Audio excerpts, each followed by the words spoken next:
Hello students, आज हम फिर से हाजिर हैं नए टॉपिक के साथ। आज हम लोग टॉपिक करने वाले हैं टोटल एक्सपेंडिचर मेथड। इससे पहले दो वीडियो हम लोगों ने ऑलरेडी अपलोड की हुई हैं, जिसके अंदर हमने परसेंटेज मेथड सीखा था।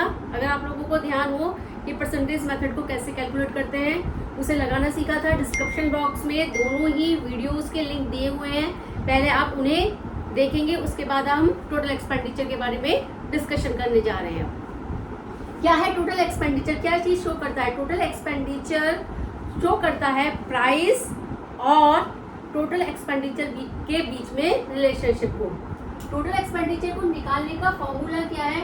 अगर प्राइस और क्वांटिटी का यदि मल्टीप्लाई कर दिया जाए, प्राइस और क्वांटिटी का मल्टीप्लाई कर दिया जाए तो क्या निकल के आ जाता है? टोटल एक्सपेंडिचर निकल के आ जाता है। ठीक है, क्योंकि ऑलरेडी पेपर में प्राइस क्वांटिटी दी होगी, इन दोनों को आपस में मल्टीप्लाई कर दीजिए तो क्या निकल के आ जाएगा? Total expenditure. अगर सपोज करो क्वांटिटी नहीं दी हुई है तो ऐसी कंडीशन में टोटल एक्सपेंडिचर जरूर दिया होगा, तो टोटल एक्सपेंडिचर को क्वांटिटी से डिवाइड कर देना तो हमारा क्या निकल के आ जाएगा? क्वांटिटी निकल के आ जाएगी। टोटल एक्सपेंडिचर को किससे डिवाइड कर देंगे? हम 5 से डिवाइड कर देंगे तो हमारी क्वांटिटी निकल के आ जाएगी। कहने का मतलब है भाई, अगर एक भी चीज एब्सेंस है तो दूसरे से हम उसको कैलकुलेट कर सकते हैं इजीली क्योंकि प्राइस मल्टीप्लाई क्वांटिटी करके क्या निकल के आता है? हमारा टोटल एक्सपेंडिचर। परसेंटेज मेथड में हमने 5 टाइप की इलास्टिसिटी ऑफ डिमांड सीखी थी, लेकिन आज हम टोटल एक्सपेंडिचर मेथड में केवल 3 तरह की प्राइस इलास्टिसिटी ऑफ डिमांड सीखेंगे। EP equal 1, EP less than 1, EP more than 1। EP equal 1 यानी कि यूनिटरी इलास्टिक। यूनिटरी इलास्टिक कब होगी? देखो, क्या इसको कैसे याद रखना है मेरे बच्चे? प्राइस चाहे बढ़े या प्राइस घटे, ठीक है, प्राइस चाहे बढ़े या घटे, हमें पता है कि प्राइस के बढ़ने पर क्वांटिटी डिमांड कम होती है, ठीक है, और प्राइस के घटने पर क्वांटिटी डिमांड क्या होती है? बढ़ती है। ठीक है, ये तो हमें पता है। लेकिन हम यहाँ पर रिलेशनशिप प्राइस और क्वांटिटी का नहीं देख रहे हैं। यहाँ पर रिलेशनशिप हम किसकी बात कर रहे हैं? प्राइस और टोटल एक्सपेंडिचर की बात कर रहे हैं। We are not talking the quantity. मैंने कहा प्राइस के बढ़ने पर या प्राइस के घटने पर टोटल एक्सपेंडिचर कांस्टेंट रहे। क्या कांस्टेंट रहे? Total expenditure. प्राइस चाहे बढ़े या घटे लेकिन टोटल एक्सपेंडिचर कांस्टेंट रहे तो ऐसी कंडीशन में ईपी इक्वल क्या हो जाएगा? 1 यानी कि यूनिटरी इलास्टिक। मैंने इसको एक टेबल के थ्रू समझाने की कोशिश की है।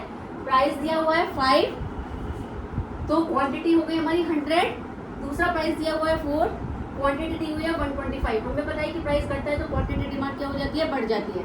अगर इन दोनों का मल्टीप्लाई किया, 5 का मल्टीप्लाई 100 में किया तो कितना आ गया? 500। 4 का मल्टीप्लाई 125 से किया तो क्या आ गया? 500। लेकिन टोटल एक्सपेंडिचर कैसा है? कांस्टेंट है या नहीं है? है ना? तो ईपी इक्वल क्या हो गया मेरे बच्चे? 1 हो गया। सेकेंड वन आता है ईपी लेस देन 1, यानी कि ऐसी कंडीशंस में क्या होगा? In elastic. इन इलास्टिक अगर प्राइस के बढ़ने पर, इसमें रिलेशनशिप कैसा है? डायरेक्ट है। देखो बच्चे, अगर प्राइस बढ़े तो टोटल एक्सपेंडिचर भी क्या होगा? बढ़ जाएगा। ईपी लेस देन 1 की कंडीशंस में कंडीशन क्या बनेगी? In elastic. यदि प्राइस बढ़ता है तो टोटल एक्सपेंडिचर भी बढ़ जाएगा, और प्राइस घटेगा तो टोटल एक्सपेंडिचर भी क्या हो जाएगा? घट जाएगा। इसमें ये ध्यान रखना, ठीक है। टेबल के थ्रू देखिए, प्राइस दे रखा है 5, क्वांटिटी डिमांड दे रखी है 100, प्राइस दे रखा है 4, क्वांटिटी डिमांड दे रखी है 110। लेकिन टोटल एक्सपेंडिचर देखो, 5 का मल्टीप्लाई 100 में किया तो कितना आ गया? 500। 110 का मल्टीप्लाई 4 से क्या आ गया? 440। तो जब प्राइस कम हुआ तो टोटल एक्सपेंडिचर भी कम हुआ या नहीं हुआ? हम बात यहाँ टोटल एक्सपेंडिचर की कर रहे हैं। बार बार एक ही चीज को मैं आपको फोकस करने के लिए कह रही हूँ कि यहाँ पर जो रिलेशनशिप है वो किसके बीच में शो करता है? प्राइस और टोटल एक्सपेंडिचर के बीच के रिलेशन को शो करता है। तो प्राइस कम हुआ तो टोटल एक्सपेंडिचर भी क्या हो गया? कम हो गया। अगर प्राइस बढ़ेगा तो टोटल एक्सपेंडिचर भी क्या हो जाएगा? बढ़ जाएगा। तो रिलेशनशिप कैसा हो गया? डायरेक्ट। ठीक है, ईपी लेस देन 1 की कंडीशन में ये इनइलास्टिक होती है और इसके बीच में जो रिलेशनशिप होता है मेरे बच्चे वो कैसा होता है? डायरेक्ट होता है। थर्ड वन आता है EP more than 1। EP more than 1 का कब होगा? इसे, इस वाली कंडीशन को हम कहते हैं elasticity of demand. Elasticity of demand के बीच में जो रिलेशनशिप है वो कैसा है? इनवर्स है। यानी कि अगर प्राइस कम होगा तो क्वांटिटी डिमांड हमें पता है बढ़ती है, और प्राइस बढ़ता है तो क्वांटिटी डिमांड क्या हो जाती है? कम हो जाती है। लेकिन हम यहाँ बात कर रहे हैं टोटल एक्सपेंडिचर की, फिर से वही बात, प्राइस 5 है तो क्वांटिटी डिमांड कितनी है 100, तो 500 प्राइस 4 हुआ तो क्वांटिटी डिमांड क्या हो गई, बढ़ गई। यानी कि अगर प्राइस घटा है तो टोटल एक्सपेंडिचर रिलेशनशिप कैसा है इसमें, इनवर्स है। यानी कि प्राइस और किसके बीच में रिलेशनशिप देख रहे हैं हम, टोटल एक्सपेंडिचर में। यदि प्राइस कम होता है तो क्वांटिटी डिमांड क्या हो गई, बढ़ गई। क्वांटिटी डिमांड क्या हो गई, बढ़ गई। जब ये बढ़ी तो टोटल एक्सपेंडिचर भी क्या हो गया, बढ़ गया। और जब प्राइस बढ़ता है तो क्वांटिटी डिमांड क्या हो जाती है, कम हो जाती है। तो यहाँ पे रिलेशन, तो ऐसी कंडीशन में रिलेशनशिप कैसा है, इनवर्स। अगर आपसे पूछा जाए कि ईपी मोर देन 1 की कंडीशन में रिलेशनशिप कैसा है in the behalf of the total expenditure, तो इनवर्स रिलेशनशिप होता है। It's clear, I hope. अगर किसी भी बच्चे को कोई डाउट है तो वो कमेंट बॉक्स में अपना कमेंट्स दे सकता है। Thank you and have a nice day. अब हम लोग नेक्स्ट टॉपिक शुरू करने वाले हैं और हमारा नेक्स्ट टॉपिक है factor affecting of the price elasticity of demand. Thank you.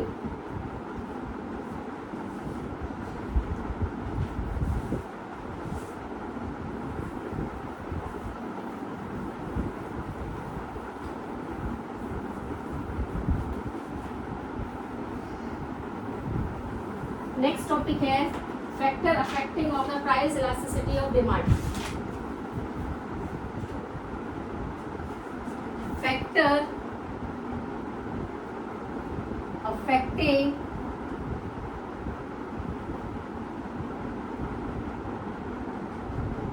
Price elasticity of demand. आज हम लोग इस चैप्टर को कंप्लीट कर रहे हैं बच्चे, ठीक है। सबसे पहला नेचर ऑफ कमोडिटी, सेकेंड है इसमें एबिलिटी ऑफ सब्स्टिट्यूट गुड्स। पहले लिख लेते हैं फिर हम एक एक करके समझते हैं। Substitute goods, third one income level,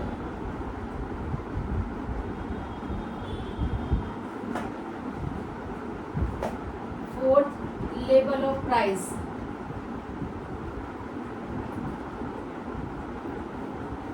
level of price उसमें एक्सपेंसेस होता है और उसमें चीप होता है। नेचर ऑफ कमोडिटी 3 तरह की होती है, नेसेसिटी,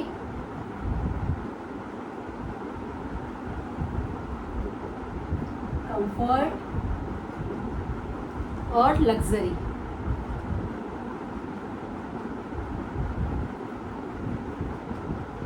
ठीक है, इनकम लेवल हो गया। इनकम लेवल में भी हमारा 2 पार्ट्स में है, हाई और लो।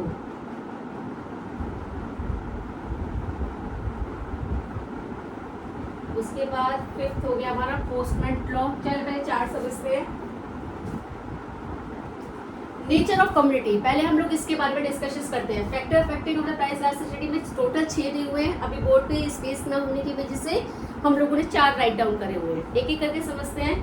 नेचर ऑफ कमोडिटी यानी कि किसी भी गुड्स का नेचर कैसा है।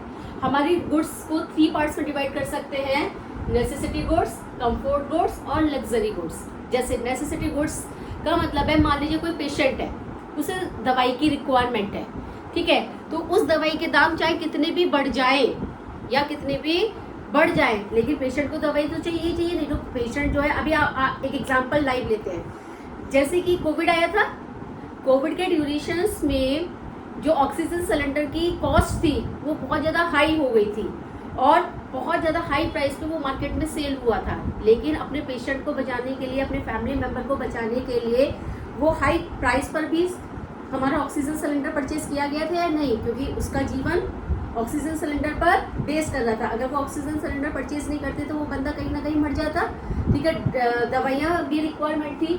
तो ऐसी कंडीशंस में जो नेचर है गुड्स का, कैसा हो जाएगा, इन इलास्टिक। कैसा हो जाएगा, इन इलास्टिक। चाहे हमें कर्जा लेकर ही पेशेंट का ट्रीटमेंट कराना पड़े, अपने घर की फैमिली मेम्बर का ट्रीटमेंट कराना पड़े, हम कराएंगे, हम उसे मरने के लिए नहीं छोड़ेंगे। दूसरी गुड्स होती है हमारी कंफर्ट गुड्स, जैसे कि हमारा एसी हो गया, हमारा फोन हो गया, ये कंफर्ट गुड्स होती है। अगर इनके प्राइस बढ़ते हैं तो क्वांटिटी डिमांड कैसे हो जाती है, अगर मान लीजिए प्राइस बढ़ गए तो क्वांटिटी डिमांड क्या हो जाएगी, कम हो जाती है। तो ये इसकी कैसी होती है, इलास्टिक। ये कैसी होती है, इलास्टिक।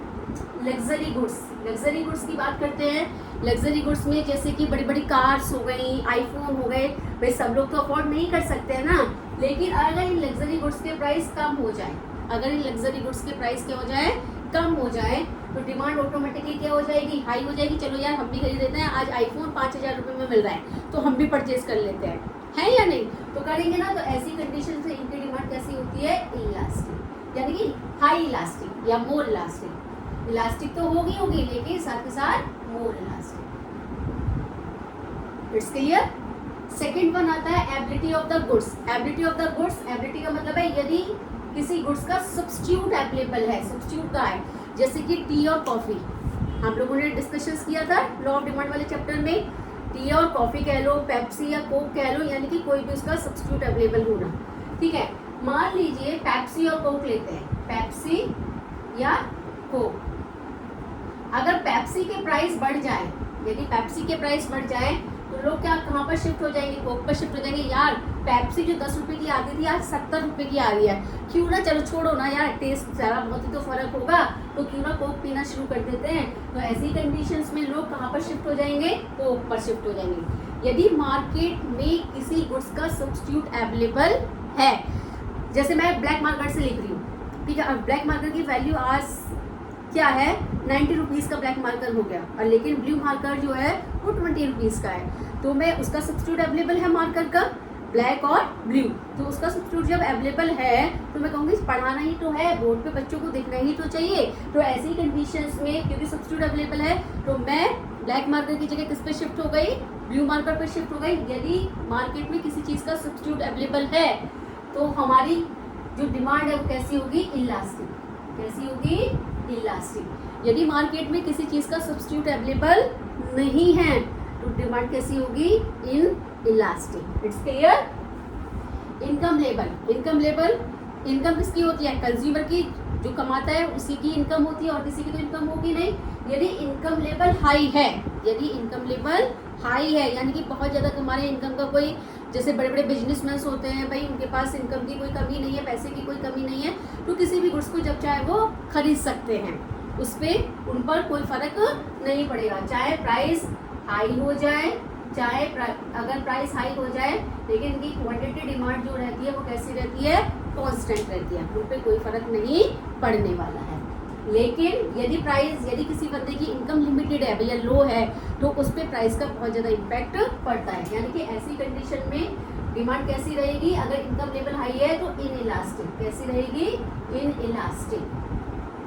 यदि इनकम लो है तो इफेक्ट पड़ेगा ही, तो कैसी कर रहेगी, इलास्टिक। यस या नो।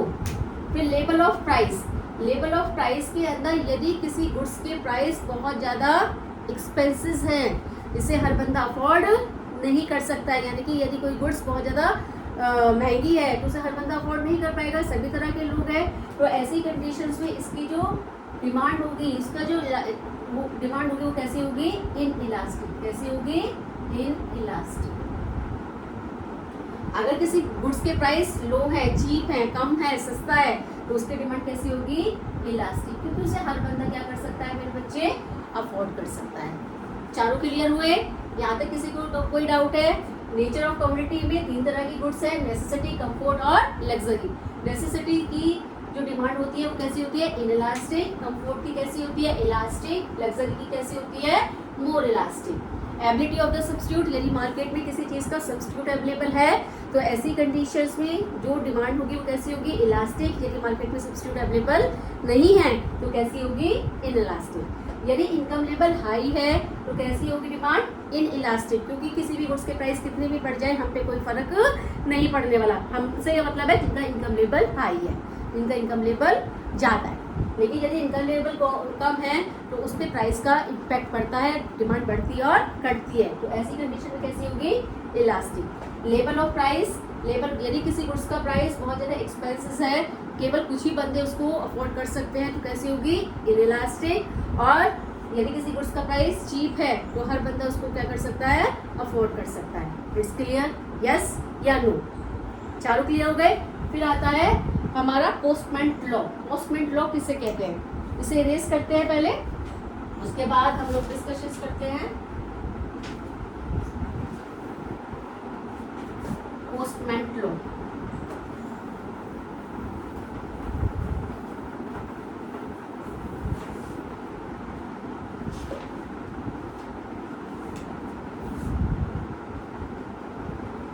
पोस्टमेंट लॉ और नंबर ऑफ यूजेस।